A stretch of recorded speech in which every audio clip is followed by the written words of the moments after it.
말씀 강론할 때 성령께서 저와 여러분의 심령에 큰 은혜를 주실 줄 믿습니다. 오늘 우리가 읽은 본문 말씀은 시험 받으시는 예수님의 모습을 보여주고 있습니다. 우리는 지난 시간에 예수님께서 세례 받으시는 장면을 통해서 은혜를 받았습니다. 우리 예수님, 우리의 구주, 우리의 영원한 보증이신 우리 예수님께서 왜 세례를 받으셨는가 하는 걸 통해서, 또 그 세례를 통해서 하나님 아버지께서, 성령께서 어떻게 역사하셨는지에 대해서 배웠습니다. 오늘은 예수님께서 시험 받으시는 일에 대해서 본문 말씀이 증거를 하고 있어 이 본문 말씀을 우리가 주목하기를 원합니다. 여러분, 예수님의 하신 일, 예수님께 일어난 일, 이것은 정말 의미가 충만합니다. 저와 여러분, 하나님의 택한 백성들 모두에게 있어서 예수님의 일은 우리의 전부를 집중시켜서 주목할 만한 일이고, 항상 묵상하고 항상 우리 마음속에서 그 영상이 지워지지 아니하고 떠올라야 하는 대단히 중요한 일입니다.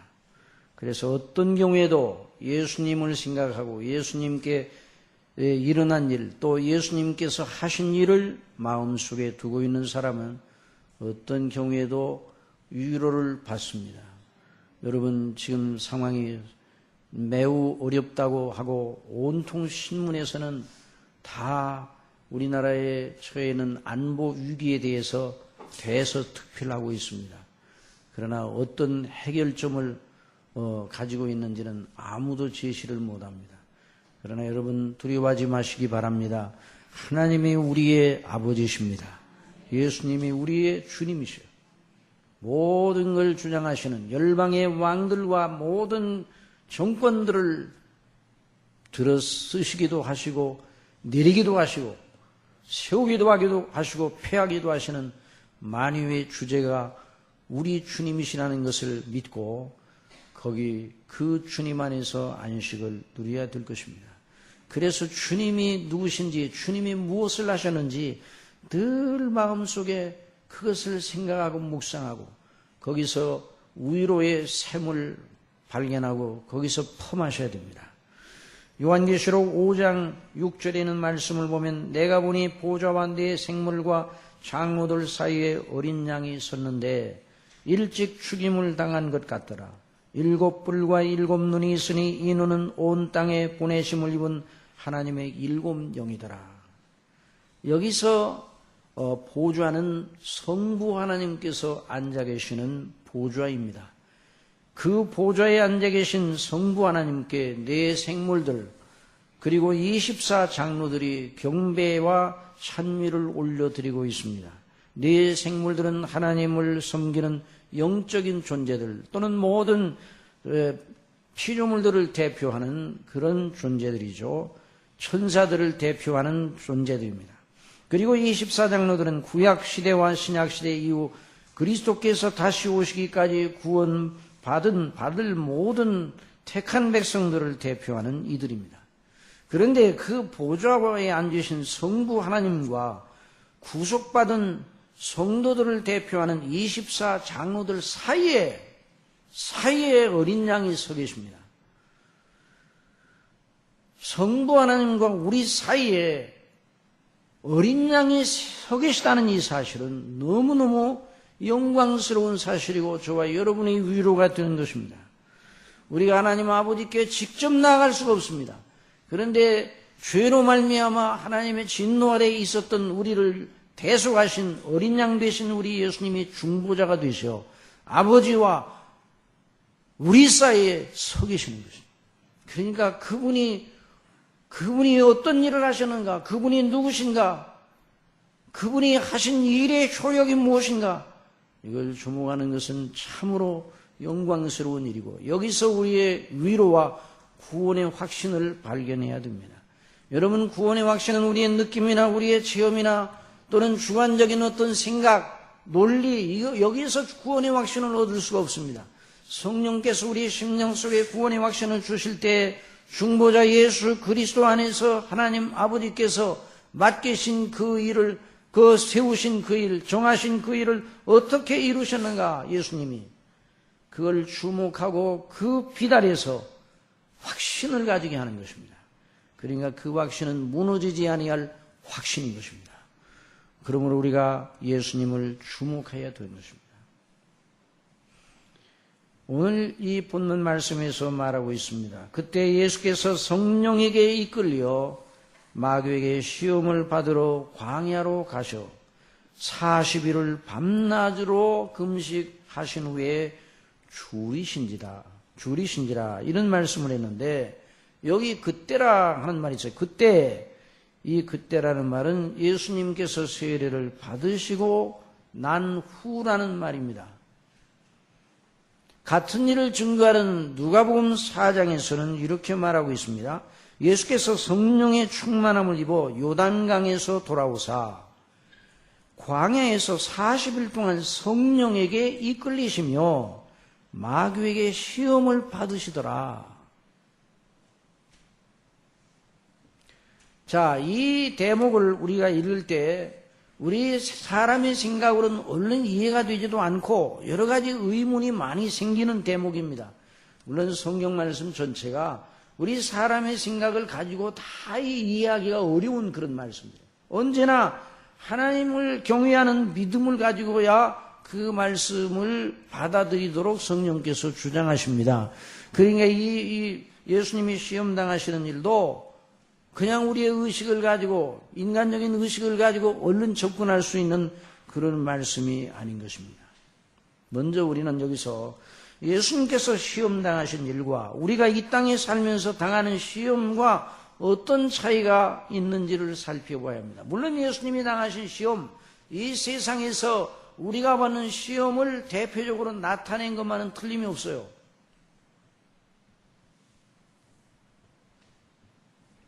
그러나 예수님이 시험 받으신 것과 우리가 일상적으로 받는 시험 사이에는 차이가 있습니다.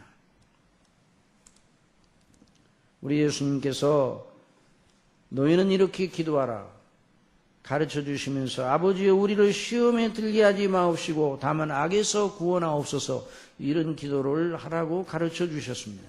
우리가 얼마나 일상생활을 통해서 많은 시험에 노출되어 있는지를 예수님이 아셨기 때문에 그런 기도를 하라고 말씀하셨어요. 우리는 그 기도를 항상 하고 있어야 됩니다.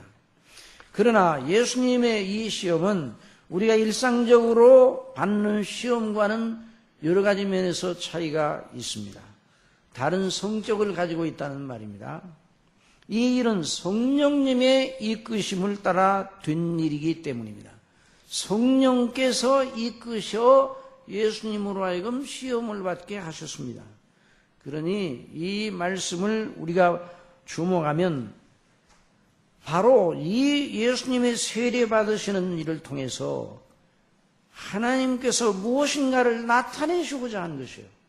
그래서 이 시험 받으시는 일이 계시적인 성격을 가지고 있어요. 좀 어려운 말이지만 신학적으로 어려운 말이긴 하지만 한번 따라해 봅시다. 계시적 성격. 예, 계시적이라는 말은 하나님께서 예수님에 관하여 무엇인가를 나타내어 보여주려 하신다는 말입니다. 비밀스러운 것, 이런 일을 통하지 않고는 나타내시기 어려운 그런 문제를 나타내시려 한다는 말씀입니다. 우리의 구주요 중보자이신 예수 그리스도의 영광, 예수 그리스도의 구주 되신 예수 그리스도의 자격, 여러분 구주께서 우리를 죄 가운데 구원하시는 구주가 되시려면 그만한 자격이 있어야 돼요. 그냥 그런 자격도 없는데 내가 백성들을 구원해 보겠다, 이런 식이라면 안 되는 것이죠. 그래서 그리스도 예수님의 자격과 그 예수님의 됨됨이와 그 영광을 나타내 보여주시려 하셨다 하는 걸 생각하고 이 대목을 접근해야 됩니다. 우리 구주 예수님의 완전하심, 또 그리스도의 그 하나님의 영광의 형체이신 그리스도의 그 아름다우심을 이 시험을 통해서 드러나게 하시려 한다는 말입니다. 글쎄 이게 좋은 예가 될지는 모르는데 실력 있는 학생은 어려운 문제를 받고도 그것을 나타내므로 자기의 실력을 보여주는 것입니다. 그와 마찬가지로 우리 예수님이 어떤 시험을 받으셨는데 어떻게 이겨내셨는가 하는 걸 통해서 예수님이 어떤 분이라는 것이 드러나 보이게 하셨다는 말입니다. 그래서 몇 가지로 한번 예수님께서 시험 받으신 일을 이해하기 위해서 몇 가지 요점을 먼저 지적하겠습니다. 예수님께서 성령님의 이끄시어 이 일을 당하게 하신 가장 궁극적인 목적은 우리 주 예수님이 누구시며 어떠한 분이신가를 분명하게 보여주시려 하신 것이라는 것을 언제나 마음속에 두고 오늘 말씀을 들어야 됩니다. 자, 세례를 통하여도 우리 주 예수님의 영광이 확인되었습니다.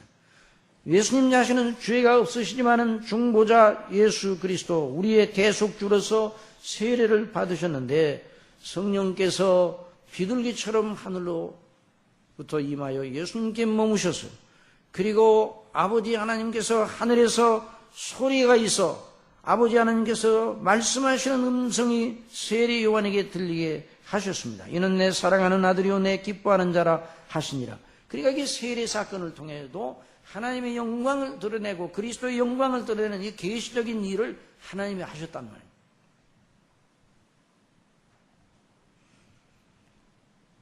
그런데 우리 예수님께서 시험 받으신 목적을 더 깊이 이해하기 위해서 우리가 먼저 예수님이 시험 받으신 일을 첫사람 아담이 에덴 동산에서 받은 시험과 비교해 보아야 되는 것입니다. 왜냐하면 예수님은 그냥 개인으로 시험 받은 것이 아닌 것입니다. 또 에덴 동산에 있던 아담이 하나님과 언약을 하였는데 그 아담이 개인 자격으로만 언약한 것이 아니라 자기의 모든 후손들 전체를 대표한 머리로서 언약을 하나님과 한 것입니다. 에덴 동산에서 아담이 사단의 유혹을 받아 시험에 빠져 범죄함으로 그러므로 그 후손 전체 인류가 다 타락하고 부패하게 되었습니다. 로마서 5장 12절에 이러므로 한 사람으로 말미암아 죄가 세상에 들어오고 죄로 말미암아 사망이 왔나니 이와 같이 모든 사람이 죄를 지었으므로 사망이 모든 사람에게 이르르느니라. 그러나 이제 예수 그리스도께서는 그 죄와 사망에서 자기 백성을 구원하시려고 이 땅에 오셨습니다. 아담은 첫사람으로 그 후손 전체를 대표하는 머리였으나 실패를 하였어요. 그러나 둘째 사람인 예수 그리스도는 죄에서 자기 백성을 온전히 구원하시는 구주로 당신의 영광을 드러내시게 되었습니다. 그러므로 이 시험을 통해서 그 모습이 드러난다는 말씀입니다. 첫사람 아담은 시험을 받아 범죄함으로 자기 후손 전체를 망하게 하였습니다. 그렇다고 해서 아담 때문에 우리가 잘못됐으니까 나는 죄가 없고 아담이 죄가 있으니까 아담 혼자 받아야 되는 게 아니냐 이런 논리를 제기하면 또 안 됩니다. 우리 모든 죄에 대한 책임은 다 우리 각자에 있는 것이죠. 그런데 둘째 사람 그리스도 예수님은 시험을 받아 그것을 이겨내어 자기가 백성들을 구원하실 구주로서의 참된 자격을 보여주고 계셨다는 말입니다. 죄에서 남을 구원하시는 구주의 결정적인 자격은 무엇입니까? 죄가 없어야 돼요. 에덴에서 아담은 마귀에게 시험을 받아 죄를 범하였어요. 그런데 우리 예수님은 세상 죄를 지고 가는 하나님의 어린 양으로 어떤 시험을 받아도 넘어지지 말아야 돼요. 어떤 시험을 받아도 이 시험의 목적은 뭡니까? 이 마귀가 시험하는 그 궁극적인 목적은 하나님을 불순종하게 하는 것이요. 그래서 우리가 시험에 들지 말아야 돼요. 자, 시험을 하는 마귀의 목적은 뭐라고요? 하나님께 불순종하고 죄를 짓게 하고 하나님과의 관계를 떨어지게 하고 하나님께 등을 돌리게 하는 것이죠. 그런데 이 예수님께서 어떤 죄가 한 번이라도 발생을 한다면 구주 예수님의 자격을 다 잃어버리는 것이죠. 그리스도의 자격, 메시아의 자격을 잃어버리는 것입니다. 그러므로 우리 예수님은 원죄도 없으시고 자범죄도 없어야 했습니다. 예수님께서 일반적인 출생 방식을 따라 오셨다면 아담의 후손으로 오신 것이 되어 원죄를 가지게 되었어요. 예수님이 만일 일반적인 출생 방식으로 이 땅에 태어났다면 원죄를 가지게 되었어요. 왜? 아담의 후손이 되기 때문입니다. 그러나 우리 예수님은 마리아의 동정녀 마리아에게 잉태되셨지만 누구로 말미암아 잉태되셨습니까? 성령님으로 말미암아. 오늘 우리가 신앙 고백하는 것처럼 성령님으로 말미암아 잉태되셨습니다. 그러므로 원죄가 없으신 것이죠. 아담의 후손이 아니기 때문에 원죄가 없으신 것이죠. 마리아가 원죄가 없어 예수님이 원죄가 없으신 것이 아니에요. 로마 교회에서는 아직도 그렇게 가르치고 있습니다. 그러나 그것은 정말 성경에 대해 너무 무지한 그런 소치인 것입니다. 성령님으로 잉태되시어 아담의 후손이 아닌 거로 원죄가 없으십니다. 또 첫사람 아담은 완벽하고 풍부하고 평온하고 아주 강건한 조건 속에서 마귀에게 시험을 받아 넘어졌습니다. 아담이 시험받을 때 선악을 알게 하는 나무의 실과 하나만 있었던 것이 아니에요. 에덴 동산에 정말 먹을 양식이 풍부하였습니다. 먹을 것이 너무너무 널려 있었습니다. 창세기 2장 9절에 보면 여호와 하나님이 그 땅에서 보기에 아름답고 먹기에 좋은 나무가 나게 하시니 먹기에 좋은 실과 달리는 각종 나무가 나게 하셨다는 말입니다. 그리고 동산 가운데 생명나무와 선악을 알게 하는 나무도 있더라. 그러니까 에덴에서 아담은 완벽한 조건 속에서, 풍성한 조건 속에서, 궁핍함이 없는 조건 속에서, 모든 것이 갖추어진 조건 속에서 시험을 받아 넘어져 범죄를 했습니다. 그러나 예수님은 어떠하셨습니까? 사람으로서 생명을 보존하기에 필요한 최소한의 조건도 허락되지 않은 40일 동안 아무것도 잡수지 못하시고 아무것도 마시지 못하시는 그런 가운데 그 모든 육체의 생명에 필요한 모든 것이 다 몰수되고 이제 정말 생명의 극한 지점에까지 나아간 상태에서 시험을 받으신 것입니다. 뭐라고 말씀을 하고 있습니까? 본문은 그때 예수께서 성령에게 이끌려 마귀에게 시험을 받으러 광야로 가사 40일을 밤낮으로 금식하신 후에 줄이신지라. 누가복음 4장에 보면 마귀에게 시험을 받으시더라. 이 모든 날에 아무것도 잡수시지 아니하시니 날수가 다함에 줄이신지라. 정말 생명을 보존하기 위해 필요한 최소한의 먹을 것, 마실 것 아무것도 없었습니다. 아무것도 눈에 보이지 아니하는 극한의 상황 속에 마귀의 시험에 노출되셨다는 말입니다. 아담은 먹을 것과 마실 것이 풍성한 상황에서 풍성히 누릴 수 있는 조건에서 금란의 열매를 따먹었어요.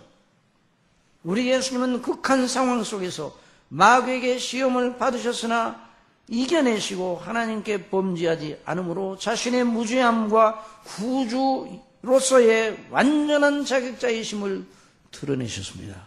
우리 주님을 찬미하리로다. 정말 이 주님의 영광을 찬미해야 돼요. 그리고 또 우리가 지적해야 될 것은 아담이 사람으로서 시험을 받은 것과 같이 예수님도 둘째 사람인 예수님도 오직 사람으로서만 시험을 받으십니다. 이 말이 무슨 말씀인가 하니 예수님은 사람이시고 하나님이십니다. 예수님께서 성육신하신 이후 성령님으로 말미암아 마리아의 태 속에 잉태되신 이후부터 예수님은 사람이시오 하나님이시오 신성과 인성을 함께 가지고 계신 그런 신인 양성을 가지고 계신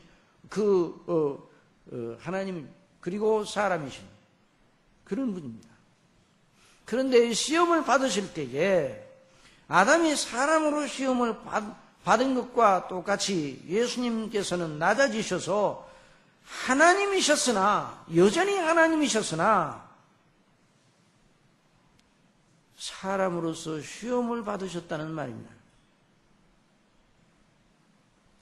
만일 예수님이 사람이신데도 불구하고 하나님이시라는 그 놀라운 요점을 가지고 시험당하실 때 사람이 힘든 부분을 하나님의 권능과 권위로 메워나가셨다면 이 시험은 의미가 없는 것입니다.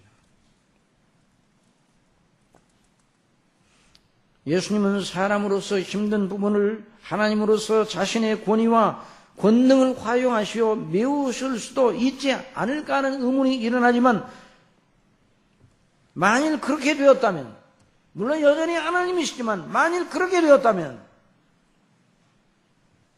예수님이 시험 받으신 것은 별 의미가 없어지는 것이죠. 그러나 예수님은 한 번도 하나님으로서의 자기 권위와 능력을 시험 받으실 때에 활용하신 적이 없었습니다. 그 마귀는 활용하라고 자꾸만 부추기고 있었던 거예요. 네가 하나님의 아들이거든 부추기는 것입니다. 예수님께서 오직 사람으로서 그 모든 마귀의 시험을 당하셨고 그 모든 과정을 누구를 의지하여 이겨내셨는가? 성령님을 의존하여 이겨내셨습니다. 지금 누구에게 이끌림을 받으셨다고요? 성령께 이끌림을 받으시고 성령 충만한 속에서 이 시험을 이겨내셨습니다. 우리가 성령님의 이끌림을 받지 않으면 주님을 믿는 믿음을 계속 할 수가 없어요. 예수님은 무죄하신 분이기 때문에 스스로의 능력으로 모든 걸 할 수 있는가?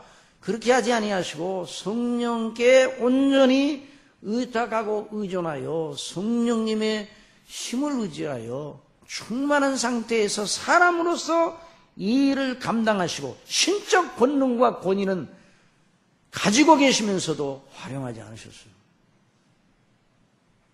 그러심으로써 예수님은 완전한 사람이심을 동시에 죄 없으시고 완전하게 의로운 사람이심을 드러내신 것입니다. 또 이렇게도 말할 수 있습니다. 예수님께서는 세례 받으시고 이제 공생애가 시작된 거 아닙니까? 그리고 난 다음에 바로 일하지 아니하셨어요. 일하실 때 하나님의 영광을 드러내셨습니다. 하나님으로서의 가나 혼인잔치에 가서 당신의 영광을 드러내셨습니다. 물로 포도주를 만드시는 이런 놀라운 신적인 권위를 드러내셨습니다. 그런데 그 권위를 드러내시기 전에 사람으로서 성령께 온전히 사로잡혀 성령 충만한 가운데 성령님을 의존하여 사람으로서 시험을 이겨내셨습니다. 또 이렇게 말하셨습니다. 성령께서는 예수님으로 하여금 그 일을 겪어내게 하시어 구주로서의 자신의 영광과 완전하고 충분한 자격자이심을 광포하게 하신 것입니다. 정말 이분이 우리의 주님이십니다. 그분이 우리의 구원을 위하여 자신을 대속물로 드리셨습니다. 그 일을 위하여 이 땅에 오셨고 그 일을 온전히 이루셨습니다. 여기에 저와 여러분의 영원한 구원에 대한 확실한 보증이 있는 것입니다. 여기에서 우리의 터가 있는 것이에요. 이걸 우리가 발견해요. 우리의 느낌, 우리의 주관, 우리의 체험 항상 달라지는 것이에요. 그걸 가지고 확신을 가지려고 하면 언제나 무너져 버리고 마는 거죠. 변하지 아니하는 예수님의 영원하신 그 완전하심, 그 행사와 예수님이 바로 하나님의 아들로서 사람이 되시어 우리의 죄를 대속하시고 우리를 용서해 주시고 아들들을 삼으시고 그 나라를 물려받게 하신 하나님 아버지께서 우리를 자녀로 받아주신 건 오직 예수님과 그 행하신 일 때문입니다. 그래서 우리가 자녀가 된 것입니다. 우리 속에 역사하시는 성령께서 바로 그 예수님을 믿게 하시고 하나님을 아바 아버지로 부르짖게 하시는 것입니다. 그러니 성삼위 하나님과 그 행사가 저와 여러분의 영원한 구원의 확실한 보증입니다. 그러니 누가 이 구원을 빼앗아갈 자가 있겠습니까? 누가 이 영생을 빼앗아갈 자가 있겠습니까? 아버지께서는 만유보다 크심에 그 손에서 자기의 사랑하는 자들을 빼앗아갈 자 있도록 내버려 두지 아니하시는 거예요. 예수님은 영생의 주시오. 우리 아버지께서는 당신의 자녀들에게 주신 영생을 아무도 빼앗지 못하도록 영원토록 지키십니다. 그러니 너무너무 우리가 기쁘고 감사한 거예요. 여기서 이 그리스도인의 기쁨이 바로 여기 있는 것입니다. 오직 저와 시편 62편 6절에 이렇게 말씀을 했습니다. 오직 저만이라는 건 하나님을 가리켜 오직 주님만 나의 반석이시오 나의 구원이시오 나의 산성이시니 내가 요동치 아니하리로다. 나의 구원과 영광이 하나님께 있으며 내 힘의 반석과 피난처도 하나님께 있도다. 그러니까 예수님 오시기 전에 1000년 전에 다윗의 입으로 하여금 이 고백을 하게 하셨습니다. 그래서 우리가 하나님과 그 아들 예수 그리스도의 말씀과 그 행사를 계속 반복적으로 줄기차게 학습하고 묵상하고 늘 배우고 그 안에 서는 일을 최고의 가치로 여겨야 됩니다. 사랑하시는 성도 여러분, 성도들의 교제의 가장 중심이 무엇입니까? 항상 예수님의 일을 말씀하시기 바랍니다. 서로 예수님의 일을 말씀하셔야 돼요. 물론 일어난 일에 대해 서로 이야기를 나누지만 그 이야기 속에 항상 그리스도 안에는 하나님의 은혜가 주제가 되어야 됩니다.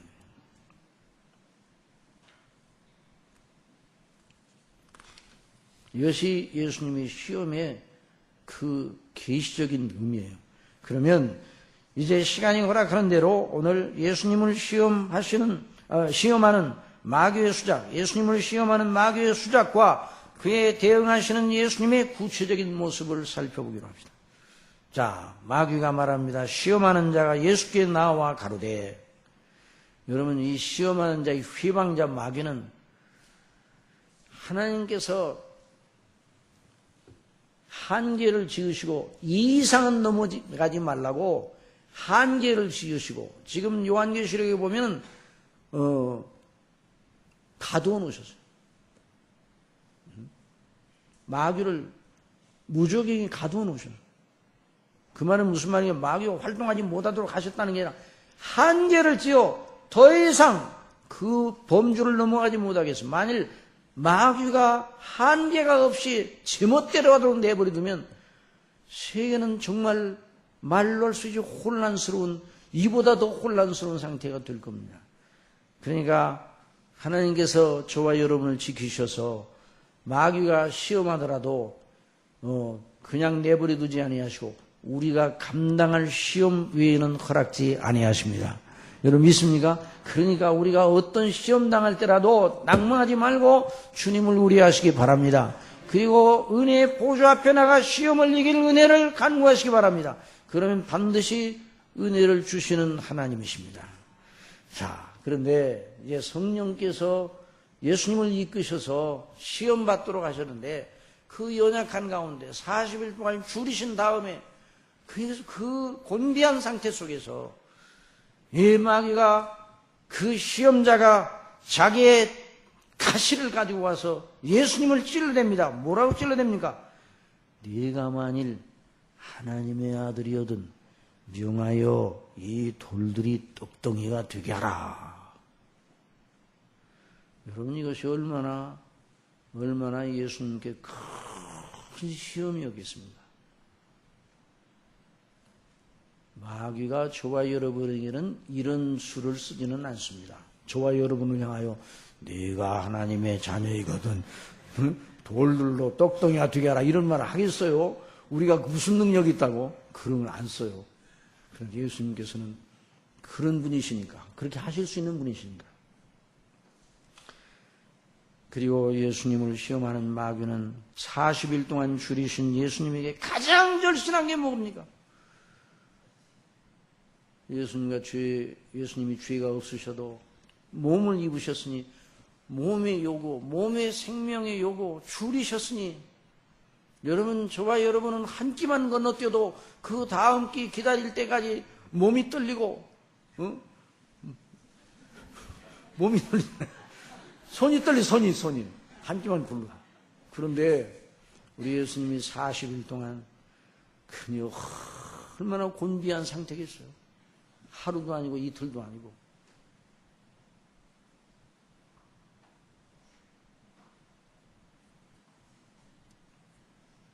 하루만 지나도 먹을 것만 생각날 텐데 40일 동안 곤비한 상태에 그렇게 줄이신 상태에 떡 얘기를 하니 그 자체가 시험이에요. 배고픈 사람에게 무슨 얘기하면 시험이라고요? 먹는 거 얘기하면 시험.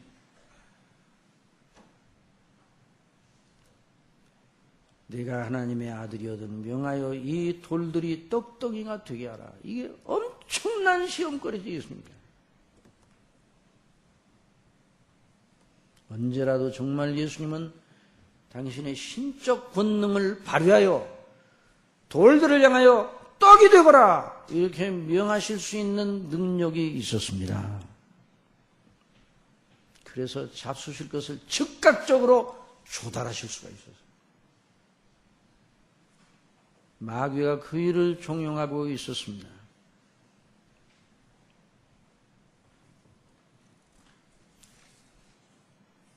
참 마귀가 참으로 무서운 존재라는 걸 우리가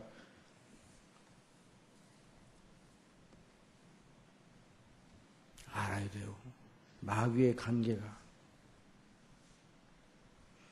또 하나님의 권능, 예수님이 하나님이시니까 그 권능을 발휘하여 떡을 만들어 잡수신들 누가 말리겠습니까? 누가 왜 그렇게 하느냐고 따지겠습니까?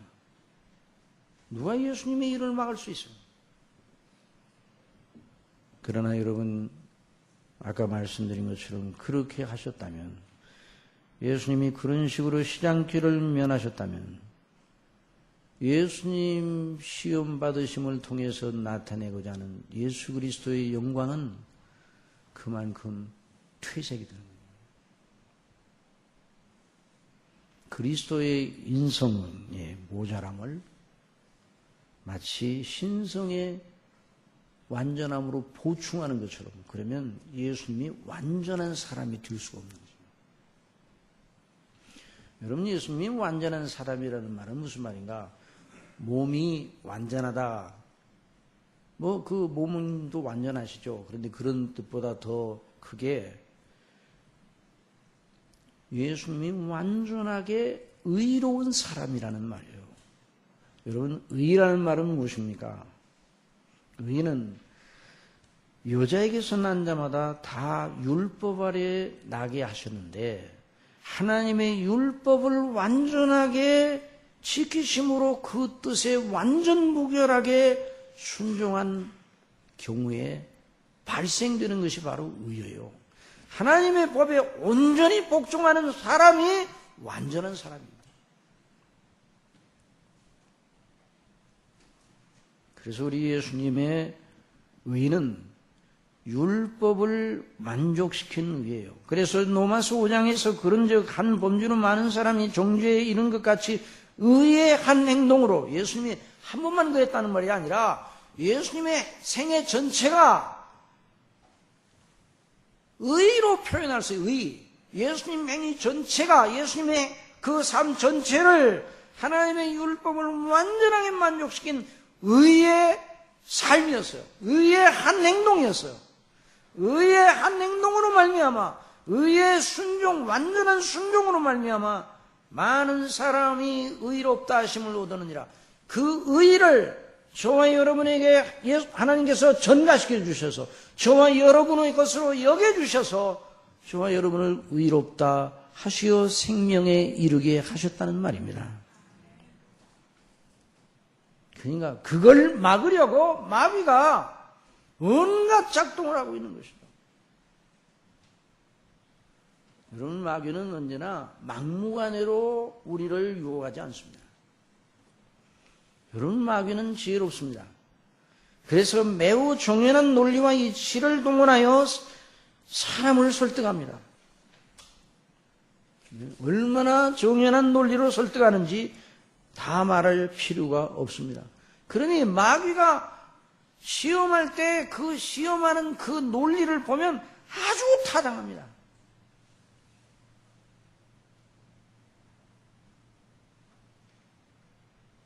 그러니까 여러분, 믿음의 세계는 타당성을, 우리가 보기에 타당성을 기초로 해서 믿음의 길을 가면 대번에 넘어지게 되어 있어요. 마귀에게 그건 마귀의 밥이에요. 마귀는 타당하고 정당해 보이는 걸 다 동원하여 논리적으로 설득합니다. 에덴 동산에 있던 아담을 설득하여 넘어지게 할 정도니까. 에덴 동산에 있던 아담은 무죄한 상태에서 지혜가 출중하고 총명이 남달랐습니다. 완전한 사람이었어요. 아직 원래 원의를 가지고 있었어요. 그런데 그를 넘어지게 해서 범죄했으니 저와 여러분을 넘어지게 하여 범죄하는 건 일도 아니에요. 하나님이 지켜주시니까 그렇지, 우리를. 마귀는 그런 상황에서 예수님을 어떻게 넘어뜨릴까? 예수님의 완전한 의에 흠집을 내는 방법이 무엇일까? 그걸 마귀는 알고 있어요. 그래서 그것을 향하여 자기의 화살을 겨누어 그 예수님을 향하여 날리고 있는 것입니다.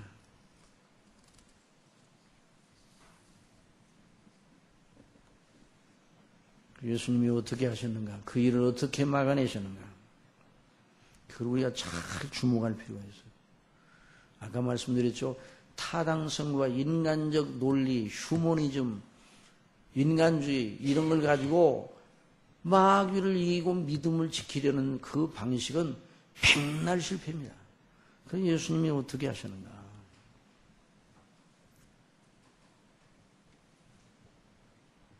예수께서 대답하여 가라사대 기록되었으되, 한번 다 합시다. 기록되었으되. 이것이 정말 주목할 만한 말. 기록되었으되. 예수님은 다른 생각, 당신의 그 현재 처지 이런 걸 다 감안해 가지고 마귀를 대적한 것이 아니에요. 그저 오직 하나 기록되었으되 성경 말씀만 가지고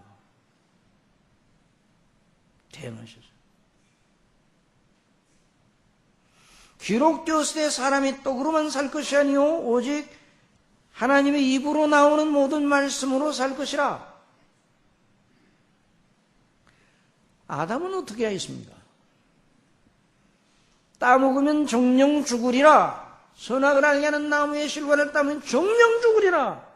하나님의 말씀이 있었습니다. 아담에게 성경은 바로 그것이 아담에게 주어진 성경이었어요. 시험 받을 때 그 말씀을 버리고 마귀의 말을 유심히 듣고 나무를 보았습니다. 마귀의 논리를 가지고 나무를 보았어요. 하나님의 말씀을 가지고 선악을 알게 하는 나무의 실과를 보았다면 저거 따먹으면 난 죽는다, 하나님을 어기는 거야, 이렇게 생각되었을 텐데 마귀의 논리를 가지고 그 나무를 보니까 보암직도 하고 먹음직도 하고 지혜롭게 할 만큼 탐스럽기도 하였다고 그랬어요. 물론 아담이 그런 게 아니라 하와가 아니에요 이렇게 생각하는 분이 있을 텐데 똑같은 거예요. 그러니까 마귀가 얼마나 지혜로운지 아담에게 직접 공격을 하지 아니하고 아담을 넘어지게 하는 가장 확실한 방법은 무엇입니까? 하와를 넘어지게 하는 방법이에요. 그러니까 서로 우리 부부간에 하나님의 영광을 바라보고 할 때 서로 조심을 해야 되는데 남자든 여자든 항상 시험의 도구가 되면 안 됩니다. 그래서 서로 남편을 넘어뜨릴 수 있는 가장 확실한 도구는 무엇입니까? 여러분이 대답하시기 바랍니다. 그래서 아내는 조심해야 되고, 아내를 넘어지게 하고 나약하게 하는 도구도 남편이에요. 그냥 가장 가까운 사이에, 가족은 서로에게 가장 가까이 가장 잘 해줘야 되는 사이인데 얼마나 부패했는지 가장 어렵게 만드는 이가 누군가? 가족이 될 수가 있어요. 그러니까 하나님의 말씀을 의지하여 그 나무를 보지 않고 마귀의 말을 의지하여 그 나무를 보니까 그 나무의 그 달린 실과 옛날과 달리 보였어요. 그래서 넘어지고 말았습니다. 범죄하였습니다. 그러나 예수님께서는 줄이고 목마르고 지금 먹을 것이 가장 절실한 때예요. 그 절실하고 절대적인 정말 필요한 것이 바로 그 먹는 것이 아니에요. 자기의 필요, 자기의 궁핍, 자기의 욕구가 요청하는 소리가 계속 들립니다. 물 하는 소리가 속에서 들려요. 예수님께도 몸이 있었으니까 먹을 거 계속 온몸이 먹을 걸 향하여 계속 예수님께 졸라대고 있어요. 그 소리를 듣지 않고 마귀의 소리도 듣지 않고 상황도 참조하지 않고 오직 한 가지만 참조하였습니다. 기록되었으되. 저와 여러분이 오늘 이 시간에 분명히 알아야 되는 건 우리 예수님께서 우리를 위하신 구주신이 우리의 모본도 되시는데 마귀를 이기는 오직 유일한 방도는 뭐라고요? 말씀입니다. 기록된 말씀, 성경 말씀입니다. 그러므로 성령을 배우고 확신한 일에 거하시기를 바랍니다. 이것이 믿음을 지키는 오직 유일한 방도입니다. 물론 지성적으로만 아니라 우리 성령께서 우리 속에서 그걸 하라고 늘 가르치시고 그 말씀을 믿도록 하시오.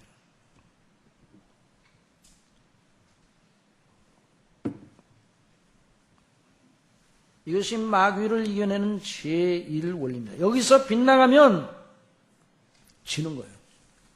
여기 좀 빗나가.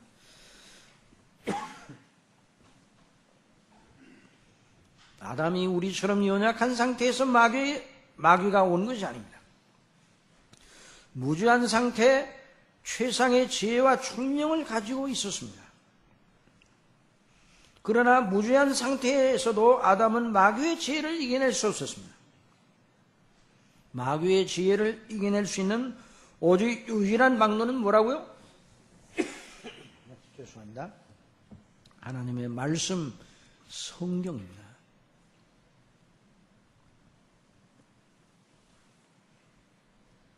그래서 우리 예수님께서는 사람이 떡으로만 살 것이 아니오, 하나님의 입으로부터 나오는 말씀으로 살 것이다. 무엇으로 산다고요? 하나님의 말씀으로 산다고 그랬어요. 이거 산다는 건, 여러분, 저와 여러분이 산다는 것이 무엇입니까? 저와 여러분이 사람이 산다는 것과 동물이 산다는 건 달라요. 동물이 산다는 건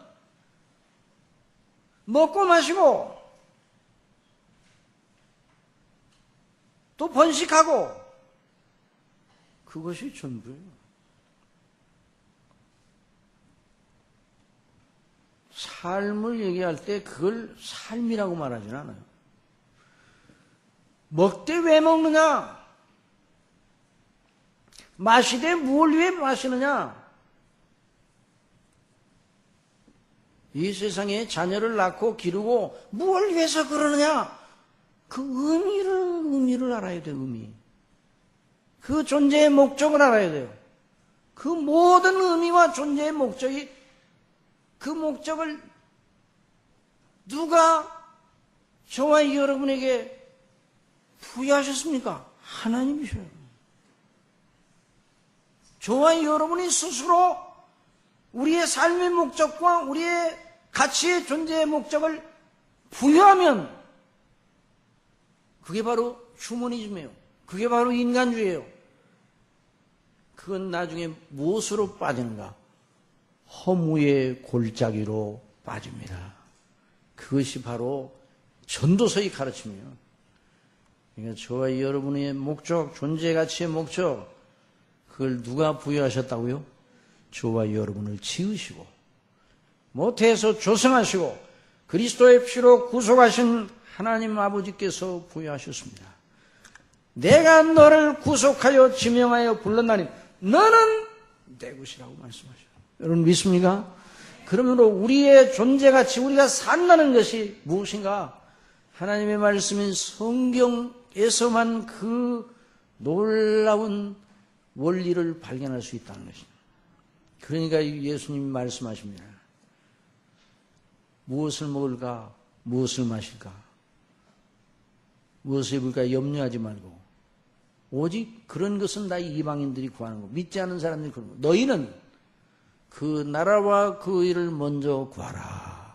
그 말씀이나 여기 예수님이 하신 말씀, 사람이 떡으로만 아니라 살 것이 아니라 하나님의 입으로부터 나오는 모든 말씀으로 살 것이라는 말씀과 동일한 내용입니다. 그러니까 하나님께서 신명기에서 그렇게 말씀해 주셨어요. 신명기에서 뭐라고 말씀해 주셨는가? 신명기 8장에 보면 이런 말씀 있습니다. 내가 오늘날 명하는 모든 명령을 너희는 지켜 행하라. 그리하면 너희가 살고 번성하고 여호와께서 너희의 열조에게 맹세하신 땅에 들어가서 그것을 얻으리라. 네가는 여호와께 이 40년 동안에 너로 광야의 길을 걷게 하신 것을 기억하라. 이는 너를 낮추시며 너를 시험하사 내 마음이 어떠한지 내 명령을 지키는지 아닌지 지키는지 알게 하심이라. 너를 낮추시며 너로 줄이게 하시며 또 너로 알지 못하여 네 열조도 알지 못하던 만나를 내게 먹이신 것은 사람이 떡으로만 살 것이 아니라, 한번 따라해주세요. 사람이 떡으로만 사는 것이 아니요. 예, 저와 여러분은 떡 먹고 물 마시고 그것이 사는 전부가 아니라 이 말이에요. 여호와의 입에서 나오는 모든 말씀으로 사는 줄을 너로 알게 하려 하십니다. 그러니까 우리 예수님께서 줄이셔서 시장하여 견딜 수 없는 그 예수님께서 내가 하나님의 아들이든 이 돌들로 떡덩이가 되게 하라는 이런 마귀의 시험을 받으시고 대응하셨어요. 사람이 떡으로만 사는 것이 아니요 여호와의 입에서 나오는 모든 말씀으로 사는 줄을 너로 알게 하겠다 말씀하신 것입니다. 하나님의 입으로부터 나오는 모든 말씀으로 사느니라 이렇게 대응하셨습니다. 그러니 마귀가 그 문제를 가지고 덤비지 못했어요. 오늘 시간이 많이 지나가서 첫 번째 예수님께서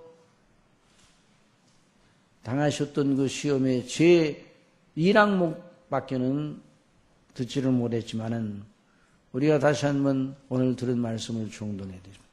우리 예수님은 시험을 통해 당신의 완전한 구주이심을 드러내셨습니다. 예수님은 원죄도 없으시고 자범죄도 없으십니다. 예수님은 모든 시험 가운데 한 번도 죄를 범하신 적이 없습니다. 그러므로 완전한 의인이십니다. 그분이 저와 여러분의 대속죄물이 되기 위해 완전하십니다. 그분은 여전히 하나님이십니다. 물론 시험 받으실 때는 하나님의 권능을 사용하지 않으셨지만 여전히 하나님이신데 그분이 대속의 크신 역사를 감당하실 때는 하나님 되심의 그 영광스러운 그 본체의 영광과 권위를 함께 투입하셔서 저와 여러분을 온전히 영원토록 모든 택한 백성들을 완전하게 구원해 내셨습니다. 이것을 우리 예수님이 시험 받으시는 장면을 통해서 배우게 되고 또 우리가 시험 받을 때 무엇을 의지하라고요? 말씀을 의지하라고. 시험 안 받을 때는요, 내 생각대로 하고 그런 게 아니라 시험 받을 때나 안 받을 때나 하나님의 말씀인 성경을 배우고 확신한 일에 거하는 사람이 되기를 바랍니다. 그래서 사도 바울이 이 세대는 말세가 되면 사람들이 다 더 악하게 되고 더 사람들이 속이게 되고 그런 때가 올 것이라고 말씀을 했어요. 말세에 고통하는 때가 이르게 되면 사람들이 속고 속이고 악한 자는 더 악하게 되고 그러나 너는 배우고 확신한 일에 거하라. 뭘 배우라는가? 성경을. 내가 어려서부터 성경을 알았나니 성경은 능히 너로 하여금 그리스도 예수님 안에 있는 믿음으로 말미암아 구원을 얻게 하는 구원을 받는 지혜를 얻게 하느니라. 이 성경은 모든 하나님의 사람으로 온전케 하는 능력을 가지고 있다고 사도 바울은 증거했습니다. 이런 귀한 은혜가 이 한 주간도 우리 삶 속에 열려지기를 바랍니다. 우리가 먹고 마시고 입는 것 그것이 삶이 아니라 삶은 하나님의 말씀에 매여서 그 말씀이 지시하는 대로 순종하고 나가는 것입니다.